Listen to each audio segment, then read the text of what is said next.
Қайырлы күн, достар, сіздермен Мери, менің каналыма қош келдіңіздер. Бүгін мен сіздерге өте ерекше, өте дәмді, жұмсақ қайнатпалы крем қосылған булочкидің рецептін ұсынамын. Алдымен біз ыдысқа жылы сүт құямыз, оның үстіне шекер салып, құрғақ ашытқымызды салып, венчиктің көмегімен араластырып аламыз. Оның үстіне електен өткізілген ұнымыздың барлығын саламыз және жарты шай қасық тұз салып, кішкене араластырып, ерітілген, яғни бөлме температурасында тұрған сары майды салып, қолымызбен қамыр илейміз. Қамырымыз жұмсақ, өте нәзік болып шығады. Описание бөліміне барлық керек затты жазып қоямын. Сол жерде жазылған ұннан артық қосудың қажеті жоқ. Міне достар, осындай жұмсақ қамырды илеп алғаннан кейін ыдысқа салып 30 минутқа бетін жауып жылы жерге қойып қоямыз.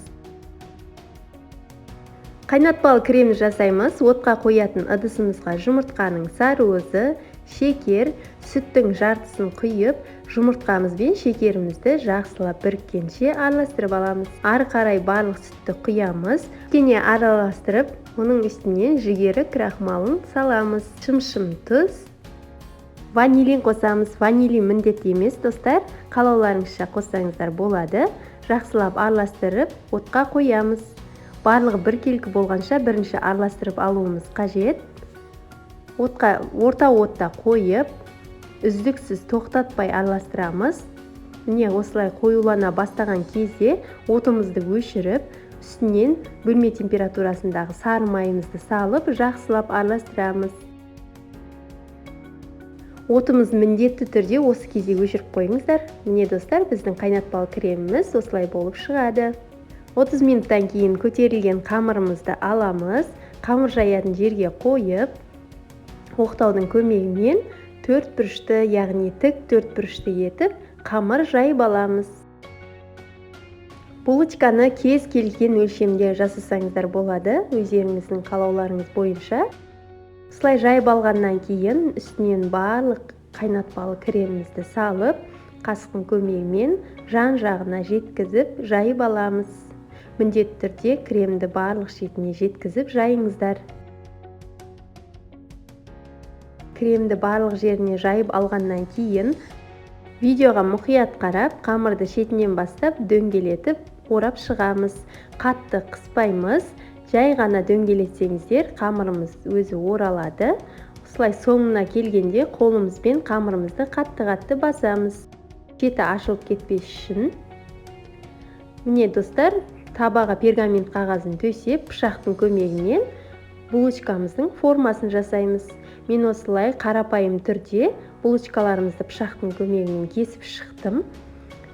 Булочкаларымызды алып, табаға орналастырып шығамыз. Кремі осылай болып шығады, достар, қолға кішкене жабысуы мүмкін, ештеңе етпейді.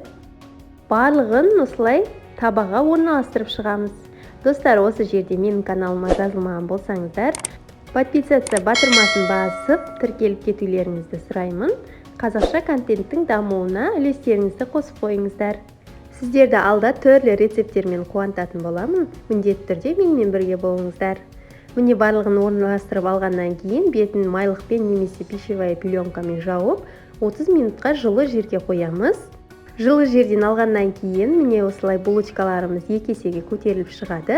Жұмыртқаның сарыуызын жағып, қызып тұрған 180 градус пеште 20 минут немесе 25 минутта пісіріп аламыз. Пештеріңізге қараңыздар, достар, қатты қызып кетпесін. Міне достар, біздің булочкилеріміз дайын болды. Өте дәмді болып шықты. Және де жұмсақ, ауызда ериді. Кремнің өзінің ерекше дәмімен бірге. Осы рецептпен міндетті түрде жасап көріңіздер. Қараңыздар, шанышқымен кескеннің өзінде өте жұмсақ болып кесіліп жатыр. Арасында кремнің дәмі өте ерекше. Жақындарыңызға жасап беріп қуантыңыздар. Видеоның соңына дейін көргендеріңізге рахмет. Астарыңыз дәмді болсын. Қош, сау болыңыздар.